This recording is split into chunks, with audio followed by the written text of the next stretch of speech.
हा मी रामकृष्ण मी हरी. हिंगोली जिल्ह्यातून आहो, कळमनेर तालुका, बरं. कांडली माझं गाव आहे. कितवी वारी आहे तुमची ही? हे 10वं वर्ष आहे माझं. 10वी वारी? हो.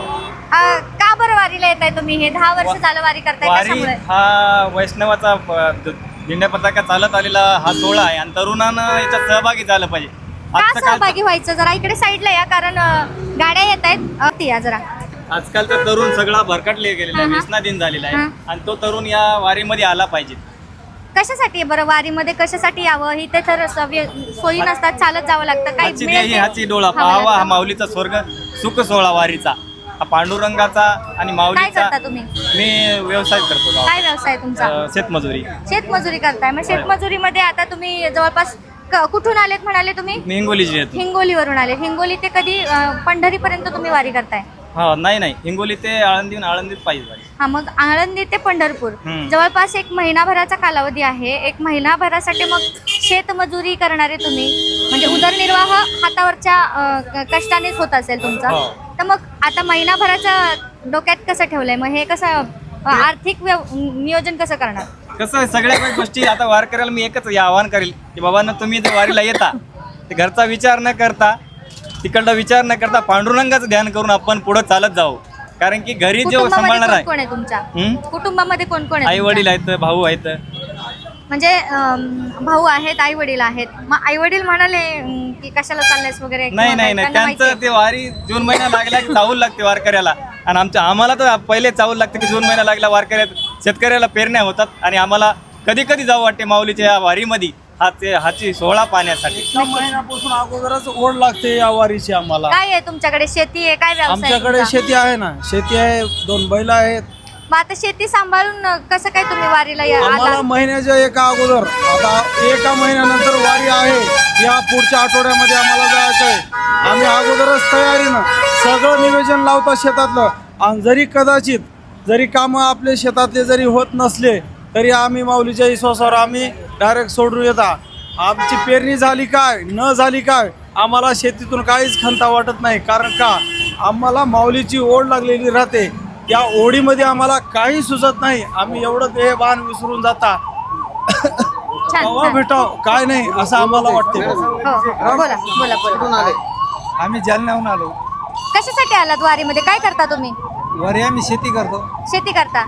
शेतीमध्ये काय आहे तुमच्याकडे? पाऊस पाणी आहे का? कुठल्या भागातून आहे? पाऊस पाणी आम्ही जालन्यावरून. भोकरदन तालुका. भोकरदन मधून आले. तिकडे पाऊस पाणी आहे का? पाऊस चांगला आहे मग आमच्याकडे. शेती वगैरे कसं? शेती आता काय पेरण्या पेरणी करून आलो आम्ही. करून आले पेरण्या? हो, पेरणी करून आलो. बरं, मग वारीमध्ये हा कितवा तुमचा अनुभव नाही, कितवा आहे? पहिलाच आहे आमचा. पहिलाच आहे. कसं पहिलाच वाटतंय वर्ष. वारीमध्ये? चांगलं वाटतंय. दमलात का याच्यानंतर आल्यानंतर? आम्ही वारी सोडणार नाही. अरे वा, काय खूप छान. संत संगतीचे काय सांगू सुख आपणासारखी नाही तिथे.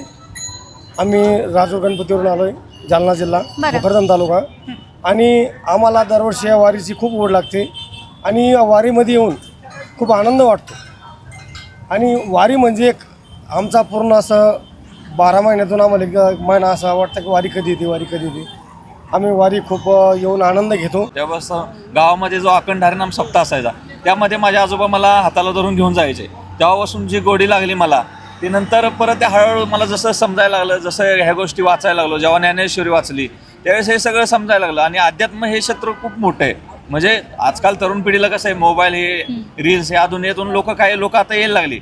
पण ह्या लोकांनी हे सोशल मीडिया व्यतिरिक्त जे अध्याय आहेत, जे आध्यात्मिक जे पुस्तकं आहेत, जे ज्ञानेश्वरी आहे, हे पण सगळं त्यासोबत लोकांनी वाचायला पाहिजे. म्हणजे तरुण पिढीने तर ते थोडं अध्यात्म पुढे कुठेतरी ते समजेल किंवा पुढच्या पिढीला ते समजेल. नाहीतर ह्या सोशल मीडियाच्या ह्याच्यात म्हणजे फोटो रील्स हे तर राहीलच, पण जेव्हा अध्यात्म वाचेल ते डोक्यात राहील आपल्या. खरं तर सुशिक्षित समाज जेव्हा म्हणजे खऱ्या अर्थानं सुशिक्षित म्हणू शकत नाही आपण, शिकलेला समाज जो असतो त्याला कुठेतरी अध्यात्म किंवा ही जे अध्यात्माची काही पुस्तकं वगैरे असतात ती वाचताना कुठेतरी लाज सुद्धा वाटते. मला त्या संदर्भात बोलायचं नाही, लोकांना आजकाल कसं आहे माहिती का, म्हणजे आता आम्ही डोक्यावरती टोपी घातली. आता माझं एज म्हणजे 26 आहे, 26-27 एजचा मी. म्हणजे टोपी घातली म्हणजे लोकांना असं वाटतं की हे काय, म्हणजे हा म्हणजे एकदम तरुण आहे आणि म्हाताऱ्या लोकांसारखा. पण ही आपली संस्कृती आहे, हे आपण विसरून चालणार नाही. ही आपली पिढ्यानपिढ्या चालत आलेली संस्कृती आहे. म्हणजे महाराष्ट्र म्हणजे आपला एक वेगळ्या नजरेकडे लोक बघतात. म्हणजे महाराष्ट्रात गणपती उत्सव असो, वारी असो, पंढरपूरची वारी असो, म्हणजे हे खूप मोठे सण आपल्याकडे साजरे होतात. आणि आपलं भाग्य आहे की या महाराष्ट्रात आपला जन्म झालाय, तर आपण आवडीने त्या सगळ्या गोष्टी केल्या पाहिजेत. तुम्ही काय करता?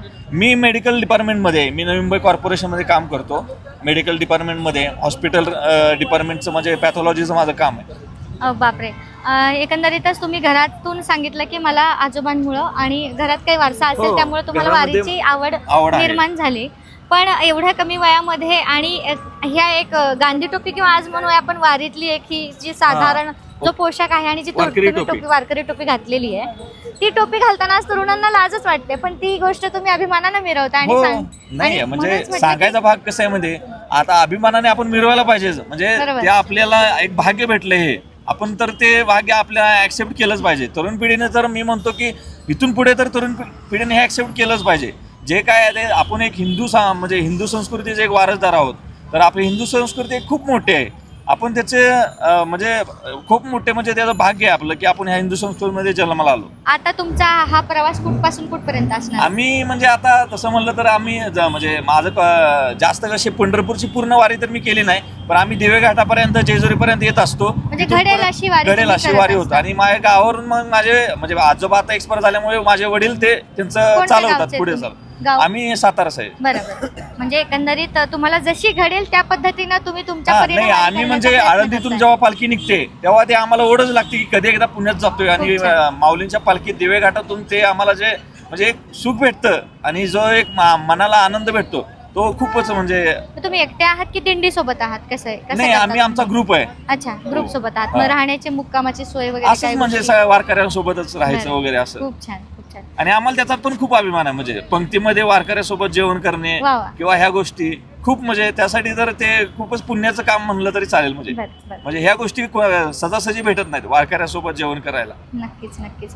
हा भक्तीचा महिमा आपण आजच्या तरुणांकडून सुद्धा जेव्हा ऐकतो तेव्हा खरंच असं वाटतं की ही संस्कृती कुठेतरी टिकवण्यामध्ये अशा तरुणांचा देखील तितकाच वाटा आहे. रामकृष्ण हरी. रामकृष्ण हरी.